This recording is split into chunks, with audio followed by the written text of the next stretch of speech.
भोर में भारी बारिश, मिश्र दर्रा, सड़क तबाह हुई। सड़क धंसने और दीवार टूटने से गणेश मंदिर मार्ग बंद हुआ। भारी बारिश की वजह से जोगी महल और आमली की तरफ से मिश्र दरी की तरफ आ रहा पानी का बहाव। पिछले दिनों भी भारी बारिश से टूट गई थी जगह जगह मंदिर जाने वाली सड़क। एफडी, अनूप केआर और पूरी टीम लगातार निगरानी रख रही है। गणेश चतुर्थी लकी मेले से पहली बार को दुरुस्त करना बड़ी चुनौती बनता हुआ दिखाई दे रहा है। तो भारी बारिश जिसकी वजह से गणेश मंदिर मार्ग बंद कर दिया गया है। मिश्र दर्रा सड़क तबाह हो गई है। तबाह होने के बाद कैसी दिखाई दे रही है वो तस्वीरें अब आप तक पहुंचा रहे हैं। देखिए किस तरह से अब दरिया बन चुकी है, सड़कें तबाह हो चुकी है, पानी का बहाव किस तरह से अब मार्गों में आने लगा है। जरा जानकारी लेंगे एसोसिएट निर्मल तिवारी हमारे साथ जुड़ गए हैं, करेंगे। निर्मल जी, गणेश मंदिर मार्ग कभी बाघों के मूवमेंट के चलते बंद तो कभी भारी बारिश के चलते, फिलहाल स्थिति कैसी है? कितने दिनों के लिए फिलहाल माने इसे बंद कर दिया गया है? क्या स्थायी तौर पर है या अस्थायी अभी के लिए? सुप्रभात शिखा, देखिए निश्चित तौर पर खबर को अच्छी नहीं कही जा सकती क्योंकि गणेश चतुर्थी का मेला, लक्खी मेला जो है रणथंभौर में भगवान त्रिनेत्र विराजते हैं, उनका मेला वहां लगने वाला था। लेकिन उससे पहले ही इंद्र महारदान होते हैं और लगातार जिस तरह से जल राशि वहां पर देखने को मिल रही है, लगातार बरसात और पानी का बहाव इतना तीक्ष्ण, इतना तेज है कि उसने बहुत सारे स्ट्रक्चर्स को तबाह कर दिया है। खासकर हम गणेश मंदिर मार्ग की बात करते हैं, जैसे प्रवेश द्वार से अंदर घुसते हैं तो मिश्र दर्रा पहुंचते हैं तो मेन जो द्वार है मिश्र दर्रा से शुरुआत होता है जहां गौमुखी लगी हुई है। वहां पर इतना जबरदस्त पानी का वेग था जो आमली की तरफ से और जोगी महल गेट की तरफ से आ रहा था, उससे पूरा तहस नहस हो गई पूरी सड़क जो पिछले दिनों ही बनाई गई थी। उसके बाद वो लगातार तहस नहस हो गई। साथ में जो दीवार थी, दीवार भरभरा कर नीचे गिर गई पानी के बहाव से। और लगातार वहां पर स्थितियां ये है कि पत्थर, जो बड़े बड़े पत्थर हैं, वो गणेश मंदिर मार्ग पर आकर के गिर गए और उससे आगे जाते हैं तो अटल सागर पूरी तरह से भर चुका है। एमआरपी की बात करें, मलिक तालाब की बात करें, राजबाग तालाब की बात करें या फिर पदम तालाब की बात करें तो ये जो एमआरपी का पूरा क्षेत्र है ये भी पूरी तरह से पानी से सरसब्ज है। जानवर भी ऐसे में क्या होता है, जो वन्यजीव होता है शिखा, खासकर बाघ की हम बात करें तो वो सेफ जगह ढूंढने की कोशिश करता है पानी के बहाव से दूर आने की। तो पानी के बहाव से जब दूर आएगा तो उसको निश्चित तौर पर ये जो पूरा क्षेत्र है परकोटे का, खासकर किले वाला जो क्षेत्र फोर्ट है, गणेश मंदिर का जो फोर्ट है वहां पर पुराना रणथंभौर फोर्ट, उस तरफ ही आते हैं। तो ऐसे में निश्चित तौर पर दोहरी चुनौती है वन विभाग की टीम के सामने। खासकर फील्ड डायरेक्टर अनूप केआर की बात करें, रामानंद भाकर जो वहाँ के डीसीएफ है, तमाम जो दूसरी टीम है, अश्विनी भदौरिया जो वहाँ पर रेंजर है, वो तमाम को पूरी टीम दिन रात कोशिश कर रही है कि कैसे तैसे लक्खी मेले से पहले स्थिति को सुधारा जाए। लेकिन लगातार बारिश का आना इस तरह के संकेत है कि फिलहाल तो ये स्थिति सुधरने वाली नहीं है।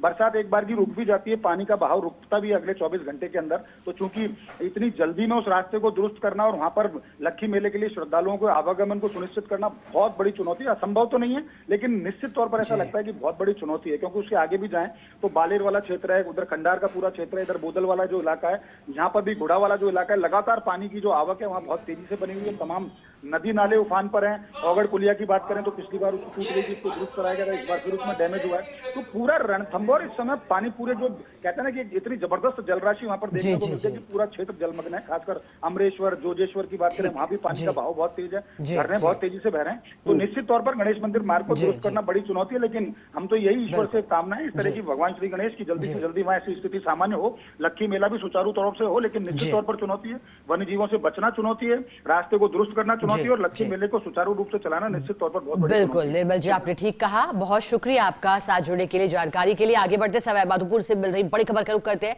तूफानी बारिश के दौर में बड़ा हादसा हुआ है। सवाई माधोपुर खंडार मार्ग पर नाली में बही एक कार में 3 से 4 लोगों के सवार होने की जानकारी मिल रही है। कुशालीपुरा गांव से आगे तड़के हादसा हुआ है। बहरहाल मौके पर पहुंचा पुलिस और प्रशासन। ग्रामीणों को नाले में नजर आ रही है बही हुई कार। एक पुरुष का शव भी बरामद किया गया है। एसडीआरएफ की टीम मौके पर पहुंच रही है। कार को नाले में से निकालने के प्रयास हो रहे हैं। अन्य यात्रियों की तलाश अब शुरू होगी। मध्य प्रदेश के निवासी बताए जा रहे हैं सभी कार सवार। मौके पर उप निरीक्षक गोविंद सिंह के नेतृत्व में तलाशी अभियान जारी है। तो सवाई माधोपुर में देर रात से लगातार बारिश का सिलसिला जारी है जिसकी वजह से 4.5 फीट तक पानी आया है भैरव दरवाजे के पास भी, और इसी का असर है जो सवाई माधोपुर के अन्य क्षेत्र है, घरों तक पानी घुस गया, एक कार बह गई है। ज्यादा जानकारी लेंगे, सहयोगी संदीप जुड़े हैं। संदीप, सवाई माधोपुर में बारिश के बाद स्थिति बिगड़ रही है, एक कार के बहने की खबर है, बताइएगा क्या रेस्क्यू कर लिया गया है? कितने लोग सवार थे, क्या मालूम पड़ा? देखो शिखा, बताना चाहूंगा जो सवाईमाधोपुर क्षेत्र में ये भारी बारिश का दौर चला है, इसने एक जो है हादसे को भी जन्म दिया है। और एक जो बोलेनो जो है कार बताई जा रही है, बलेनो कार, वो जो है एक नाले में बह गई है। और जो सवाईमाधोपुर से खंडार मार्ग पर जो कुशालीपुरा गांव है, उससे आगे जाकर ये हादसा हुआ है। रात के अंधेरे में ये हादसा हुआ है। और जो सभी जो कार सवार थे वो मध्य प्रदेश के निवासी बताए जा रहे हैं। और बताया जा रहा है कि 3 से 4 महिला पुरुष उस कार में सवार थे। इससे पहले जब वो किसी ढाबे पर रुके थे तो शायद वो वहां जो लोग मौजूद थे उन्होंने उनको देखा भी था, लेकिन वो पानी के तेज प्रवाह में उन्होंने जो है कार निकालने की कोशिश की और कार जो है नाले में बह गई है। फिलहाल एक जो पुरुष है उसका शव जो है बरामद कर लिया गया है। ग्रामीणों को जो बही हुई कार है वो भी नाले में नजर आ रही है। एसडीआरएफ की टीम जो मौके पर पहुंच रही है वह कार को निकालेगी। इसके अलावा जितने भी और सवार थे कार में, उन महिला पुरुष जो भी थे, जो उनको भी तलाशने के लिए एक अभियान शुरू होगा। और एसडीआरएफ की टीम जो मौके पर पहुंच रही है और फिर जो वहाँ के जो उप निरीक्षक हैं कोतवाली के उमेंद्र सिंह, उनके नेतृत्व में जो है वहाँ तलाशी अभियान चलाया जा रहा है। कुल मिलाकर जो है इस बार जो भारी बारिश का जो दौर था उसने एक ये हादसे को जन्म देकर जो है और चिंता की लकीरें लोगों के माथे पर जो है पैदा कर दी हैं। ठीक है संदीप, शुक्रिया आपका साथ जुड़ने के लिए, विस्तार से जानकारी के लिए। आगे बढ़ते हैं। सवाईमाधोपुर क्षेत्र में एक बार फिर तूफानी बारिश का दौर। मध्य रात्रि से जारी मूसलाधार बारिश से जिला मुख्यालय पर चारों तरफ पानी भरा है। जिला मुख्यालय पर बीते 24 घंटे में रिकॉर्ड तोड़ 240 mm बारिश दर्ज की गई है। लतिया नाला बह रहा है, पूरी तरह से ओवरफ्लो होकर पुराने शहर में फिर से एक बार जलभराव की स्थिति दिखाई दे रही है। मूसलाधार बारिश के चलते छलकते लगे अधिकांश बाद जिला प्रशासन के अधिकारी फील्ड में निकले हैं। सवाईमाधोपुर रेलवे स्टेशन पर पटरियों पर भी पानी बहा है।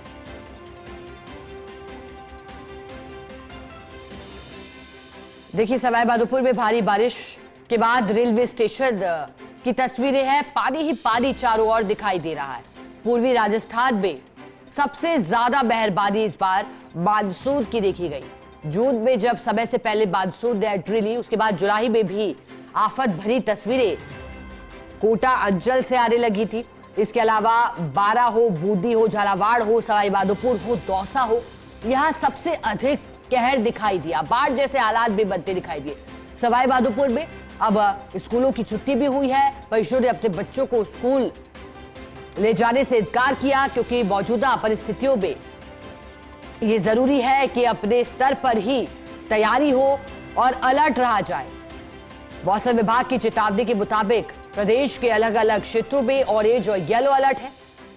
बारिश की गतिविधियां सवाईमाधोपुर में भी आने वाले दिनों में जारी रहेगी।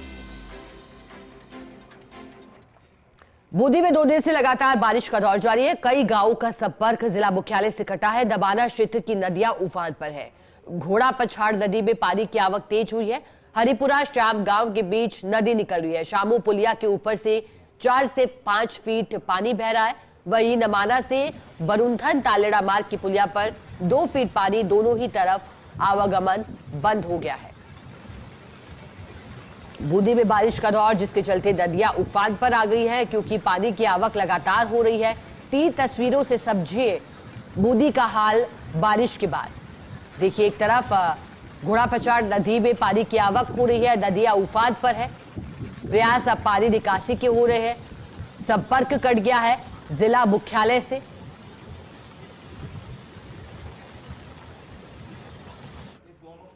कोटा के इटावा से खबर है। दिगोद में उपजने लगे बाढ़ जैसे हालात। दिगोद कस्बे की सड़कें दरिया बनी है, बहने लगी नदियां भी। सड़कों पर 2 से 3 फीट पानी की नदियां बह रही हैं। दिगोद कस्बे की कई दुकानों में घुसा बरसाती पानी। सुल्तानपुर कस्बे में भी बाजारों में नीर की धारा बह रही है। दुकानों में पानी घुसने से दुकानदारों को भारी नुकसान हुआ है। लगातार बारिश का दौर जारी है। इटावा नगर में सड़कें दरिया बनी है। तो इससे पहले हमने आपको स्थिति कोटा की दिखाई थी, लेकिन कोटा अंचल पूरा ही लगातार बारिश के चलते अब बाढ़ जैसे हालात दिखाई देने लगे हैं। जमकर मेहरबानी एक तरफ इंद्रदेव की, दूसरी तरफ आफत की तस्वीरें भी अब आने लगी।